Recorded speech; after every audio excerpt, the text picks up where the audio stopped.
சாண்டில்யனின் ராஜதிலகம் பாகம் 27.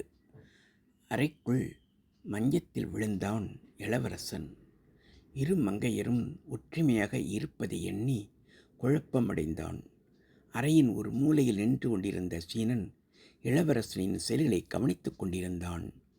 தங்களை யாராவது துன்புறுத்துகிறார்களா எஜமான் என்று கேட்டான். ஆம், 2 பேர். 10 பேராக இருந்தாலும் பாதகமில்லை, சொல்லுங்கள், கத்தி இருக்கிறது. அப்படியானால் போ.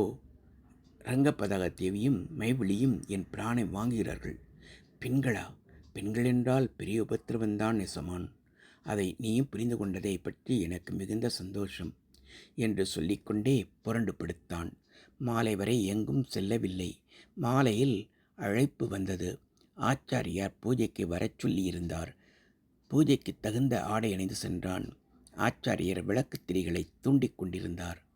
ராஜசிம்ம பல்லவனை பார்த்தார். ரங்கபதா தேவி இன்று இரவு உன்னை அவள் அறைக்கு வரச் சொல்லியிருக்கிறாளா? இளவரசன் அதிர்ச்சியடைந்தான். ராஜசிம்மா, உன் நாடு விடுதலையடைய அம்பிகையை பிரார்த்திக்கொள். இந்த நாடு விடுதலையடைவது அத்தனை கடினமா ஆச்சாரியாரே? ஆம், மிக கடினம். ஆச்சாரியார் கருத்திலிருந்து நான் மாறுபடுகிறேன். மாறுபடுவதற்கான காரணங்களை நான் அறியலாமா? சுவாமி, காஞ்சிப்போர் இன்னும் முடியவில்லை. இங்குள்ள கலை பொக்கிஷங்களை முன்னிட்டு என் தந்தை அவராக எதிரிக்கு கொடுத்த பரிசு காஞ்சி.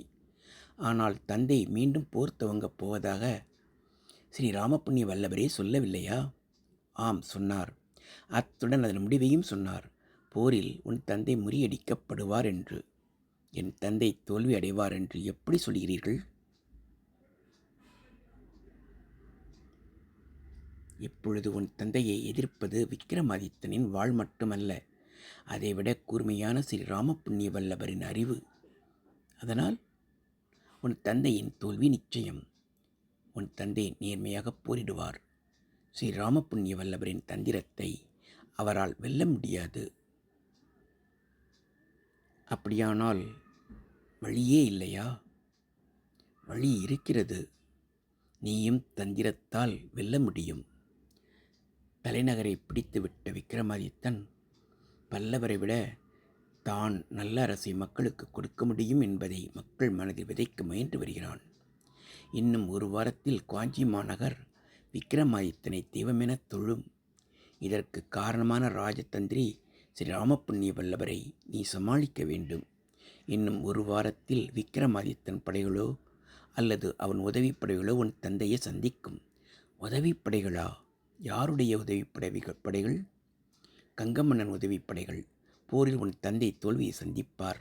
ராஜசிம்மா, நீயும் உன் தந்தையும் தற்சமயம் போரிடாமல் இருப்பது நல்லது. அதற்கு நான் என்ன செய்ய வேண்டும்? ஸ்ரீ ராமபுண்ணிய வல்லவர் கேட்டது போல போர் வேண்டாமென்று தந்தைக்கு ஒரு ஓலை எழுதி கொடுத்துவிடு. கொடுக்காவிட்டால் அவமானத்தை ஏற்க நேரிடும். ஆச்சாரியரே, தங்கள் உதவி இருந்தால் நானும் போய் தந்தையுடன் போரில் கலந்து கொள்வேன். என் உதவி எப்போதும் உனக்கு இருக்கும் ராஜசிம்மா. அதைவிட பலமான உதவி உனக்கு இப்பொழுது கிடைத்திருக்கிறது.